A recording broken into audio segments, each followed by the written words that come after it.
Again mga kababayan Mansur, this is Jam, the Filipino channel po ang inyong lingkod. So today nga is March 15, 2025 at tayo ngayon ay papunta dito yan sa may 7-Eleven Asiana Tria. Dito yan sa may Asiana Avenue, Parañaque, Baclaran. Anong eksaktong lugar nito? Parañaque, Baclaran. Okay po, at dadalhin po natin yan sa may SM, Mall of Asia Hypermarket. Yan sa may Marina Way, Mall of Asia, Barangay 76 po yan, Pasay. So dito sa magkatabi lang po ito. Dito yan sa may Asiana Avenue ay ano po to, Parañaque na po ito. Samantalang napakalapit lang, ang katabi lang yung yung Mall of Asia, pero yung kinatatayuan ng Mall of Asia is Barangay 76, Pasay pa rin po yan. So magkatabi. So siyempre ganyan talaga, biyakan or hatian ng isang bawat lugar. So madapa ka lang ng konti, nasa kabilang city ka na. Natalisod ako, yan ang aking kwento na yan. Halimbawa andito ka sa Parañaque, matatalisod ka lang, pagdapa mo, pagbangon mo, nasa Pasay ka na. Ayan, so yan, magbabalik po tayo mamaya konti pag nakuha na po natin sila. Disclaimer lamang po, ang content po natin ay kalsada at hindi ang passenger. Kaya nga naman, sakasakali mo po na may marinig kayo, mga pangalan po ng lugar, pangalan ng tao, pangalan ng organizations, government or private man yan, ay wala pong kinalaman ng channel na ito at wala pong pinapatungkulan. Lahat po ng pinag-uusapan dito ay pawang dito lamang po yan sa loob at wala pong pinapatungkulan sa labas. Okay po, so magbabalik po tayo mamayang konti pag nakakuha na po natin itong ating susunod na misyon. So Mr. Chinese ito, pangalan niya ay Chinese. So ayan, for sure hindi tayo magpapaalam na tayo ay magre-record sapagkat wala naman po problema, hindi natin siya ipapakita at hindi naman din natin kakausapin. So hindi tayo mag-uusap po yan. Liban lamang kung may kasama at nag-uusap sila ay hindi natin i-play yan sapagkat simple Chinese. Mahirapan tayong makipag-usap. Ayan, dito na sila. Ay, marami sila. So, malabong makapag-play tayo. Kung di tayo nakapag-play sapagkat pagka marami, asahan po na talaga na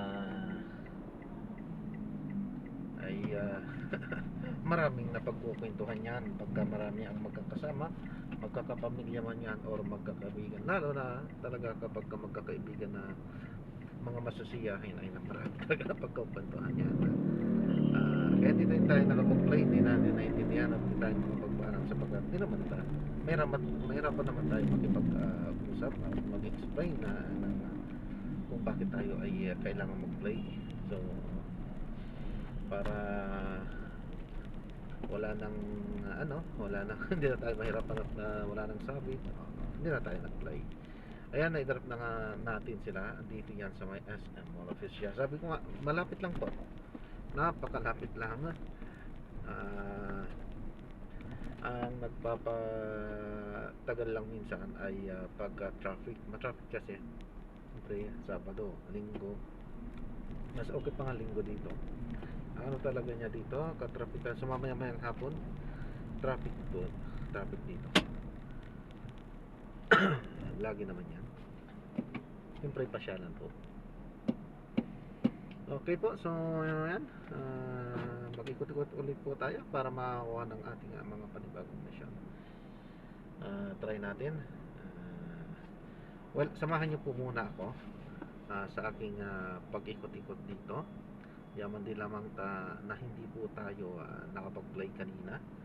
So samahan niyo po ako habang wala pang bato sa atin. So yan, naririnig niyo naman po yan. Maririnig niyo kung may bato at tutunog po yan. So habang wala pa po, ayan, samahan niyo po ako sa aking mga pupuntahan na aking pag-iukutan. Ito yung aking estilo at diskarte kapag tayo ay nagagawin dito. So bawal tayong mag-stop sa isang lugar dito lalo dito sa at siyempre pagkakaritan tayo, this is a private property. Siyempre kailangan din naman talaga nilang pagbawalan lahat ng mga gustong mag-stop. Mali yata. Tama nga, mali. So medyo nagkamali tayo. Sige, okay. Nagkamali lang tayo. Okay, walang problema. Diretsuhin lang po natin yan sa unahan natin dito sa may bandang Paranaque na meaning sa Soler banda sa may Asiana kung saan tayo nag-pick up kanina ay bandang doon po na lugar yung ating pupuntahan. Ikutan muna natin doon sapagkat minsan ay nakakakuha tayo doon. Dito medyo maaga pa ngayon kaya hindi pa tayo gaano magpabot dito. Maganda dito, talagang marami din na mabasyal talaga dito. Pero may oras, siyempre hapon, paggabi, ganyan, marami, malakas yung mga pauwian na. Sa ngayon kasi, siyempre pupunta pa lang sila, pa-open pala, kaka-open lang ng mall. Kung nag-open, alas 10 pa or 9:30. So, ganun po pag-open ng mga mall. Okay, so ayan na nga, tayo ay naglalakbay, so wala pa. Pero kapag medyo masyadong matagal na yan ay syempre kailangan na rin natin tapusin. Yan, kakanan tayo ngayon dito sa may Jokno Boulevard. So tuloy-tuloy yan hanggang makarating tayo doon sa may Asian Avenue or Asian. Yan, kakanan tayo dito sa may Jokno Boulevard. So tutumbukin natin ngayon yung Globe Rotonda. Ayan, kung nakikita nyo po yan sa camera. So yan na nga po yung Globe Rotonda. Ayan. Dito yan sa may Rotonda ng Pasay. Dito yan sa may Globe Rotonda. Ayan, katapat mismo ng MOA talaga yung entrance. Kaso hindi bawal namang mag-entrada dyan. So main entrance po ito kasabay katapat niyan. Kaso bawal mag-entrada dito, kailangan mong umikot doon. So dyan yung loading and unloading ng mga bus at jeep sa may bandang pinakakanan. So madali ang dito. Hindi ko lang kami ayan, so meron na. Ayan, so kailangan na nating gawa ng separate video ito. Itong ating susunod na mission. So kailangan na natin i-end yan.